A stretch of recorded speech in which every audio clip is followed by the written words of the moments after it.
There are many people who have the limitations in their minds, who have lost that fire in their eyes. Most people, ladies and gentlemen, go to their graves living a life far below their potential. The question is, if you die today, what ideas, what dreams, what talents, what gifts will die with you? You have the ability to do more than you can ever begin to imagine. It's what you create. It's the habit of what you put in your head. See, someone can tell you your whole life you're a piece of crap, and part of you goes, you're full of it, I'm going to show you. Lots of people have done that. They never bought it. Or someone tell you you're beautiful your whole life. You go, I'm not really beautiful. So what people tell you doesn't matter at all. It's what you stack. It's what you assemble. You need to believe and know that you're one decision, one relationship, one meeting, one book, one thought, one something away from a completely different life. It's an effort play. If you don't have self-confidence, you've never kept the promises you make to yourself. Check that box. If you have self-confidence, you've started to keep the promises you make to yourself. So if I'm going to get up and I'm going to work out, I'm going to do 10 reps in the gym, I do one more. If I'm going to do 45 minutes on the treadmill, I do one more. If I want to make 10 contacts in a day, I do that and one more. There's a lot of times where I don't know how I'm going to move forward, but I ask myself one question: can you take another step? And that answer is always yes. You're passing through that keyhole.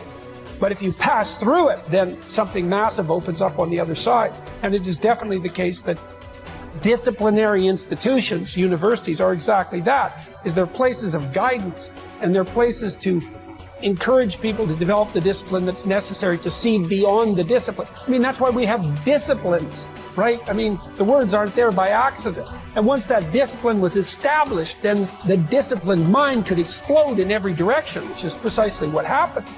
And that's the thing about growing up, is that when you're a teenager and a young adult, you have to sacrifice everything you could have been as a child to be the one thing that you're aiming at. But then that opens up, and the universities are part and parcel of that process. Change is automatic, but progress is not. Start today, right now. What do I really want in depth? What are the rituals that will get me there? And then get yourself to start a few of those actions and lock them in place. If you make the changes in yourself, you're going to be proud, and no amount of money or accolades from other people can mirror the feeling of being proud of knowing you've taken back control of your life. Everything in life is always changing. We don't have to work on change.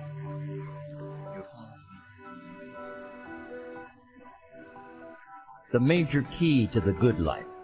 Every day in 1,000 different ways, we are trying to improve ourselves by learning how to do things. We spend a lifetime gathering knowledge in classrooms, in textbooks, in experiences. Now, if knowledge is power, if knowledge is the forerunner to success, then why do we fall short of our objectives? Why, in spite of all our knowledge and in spite of our collective experiences, do we find ourselves aimlessly wandering, settling for a life of existence rather than a life of substance? There may be many answers to this question. Your answers may be different than your associates or your spouses or your friends. The fundamental answer is the absence of discipline. Applying all that we know. Discipline. Self-discipline. We might add one more word here: consistent. Consistent self-discipline. It doesn't really matter how smart you are or how much you know if you don't use it. And once you're disciplined, like you're like a sharpened sword, man, like a well-tempered blade, and then you can go out there and operate in the world. The reason that discipline is necessary is because you're a mass of competing short-term interests. And so the question is then, well, which short-term interests should win out? And the answer to that is none of them. They need to be organized into a hierarchy that makes them functional across time and across individuals. Get it really simple, things you do right now to change your life. You can go to experience it that day, and then you get momentum. Day 1, day 2, day 3, day 4, and all of a sudden now what used to be hard to do is easy to do. And I think for anyone, you got to understand, anyone can learn anything. And I'm just not willing to settle for a life without passion and aliveness. That's just like, there's so much to learn, there's so much to grow. And then my view is, what's next is always better. If I make it so, it's my job to make it so. And I think that's how we have to navigate. But most of us have been conditioned not to take a risk. But once you peel the crust, peel that crust away and see who you really are, you open your mind to a whole nother world. So I've opened my mind up to a whole nother world that most people can't even fathom because they haven't dug deep. So people think I'm crazy because I found a whole nother way of living. I think they're crazy for never even trying to get to the other side of whatever's in front of them. So what drives me every day is finding more of myself. And being my best is a never-ending journey. It is said that the master swordsman Nakayama Hakudo would practice drawing his sword some 2,000 times a day. At the Hayashizaki Temple, in one marathon of endurance training, he was recorded drawing his sword 10,000 times in a single 24-hour period.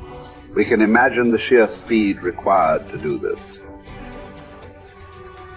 And also the deliberateness to do so many reps in so little time. But why would he do such a thing at all? Because, as Octavian's teacher Arrius Didymus said, practice over a long time turns into second nature. We don't rise to the occasion, we fall to the level of our training. The samurai Musashi was once challenged by a warrior named Miyake Gunbei, a man who thought himself one of the best in the world. On his third attack, frustrated by his lack of success, Gunbei charged at Musashi in an aggressive lunge.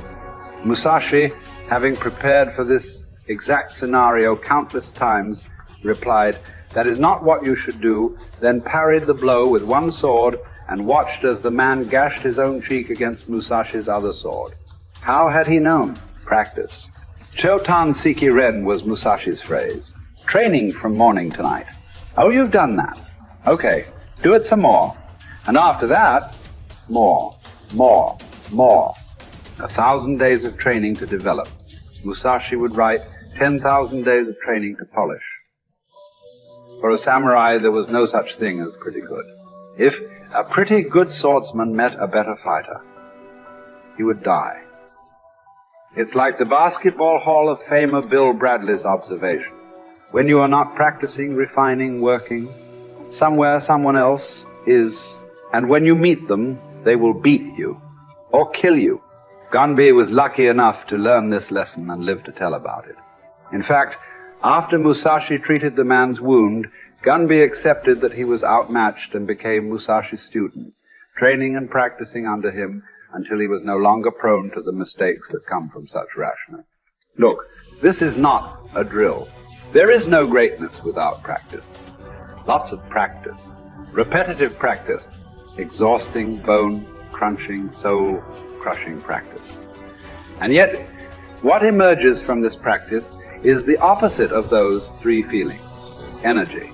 Strength, confidence, you deserve that. Yes, your body will burn, but that's the evidence. From that burning comes real heat, heat you can apply to your craft, to your work, to your life.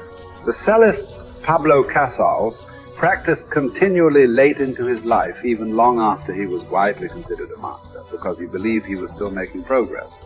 In fact, we might say that progress and practice are synonyms. You can't have the former without the latter. And the latter is worthless without the former. Drawing the sword from the scabbard, thrusting, blocking.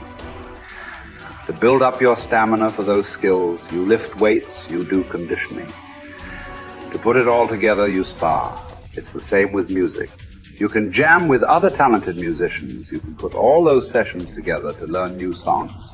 But before all that, as Casals did, you can simply practice your scales in your bedroom for hours upon hours. What are those scales for you? You better know, and you better be doing them. No matter what you do, practice will make you better. Florence Nightingale wanted young nurses to understand that nursing was an art that required as hard a preparation as any painter or sculptor's work. Churchill spent many evenings practicing his impromptu performances. Only you know what it will look like to train in your art like a samurai, an Olympic athlete, a master in pursuit of excellence. Only you will know what you need to practice from morning until night, what to repeat 10,000 times. It won't be easy, but in that burden is also freedom and confidence. The pleasure of the flow state, the rhythm of second nature, the quiet calmness of knowing that from the practice you'll know exactly what to do when it counts. The pride and the dependability of doing it too.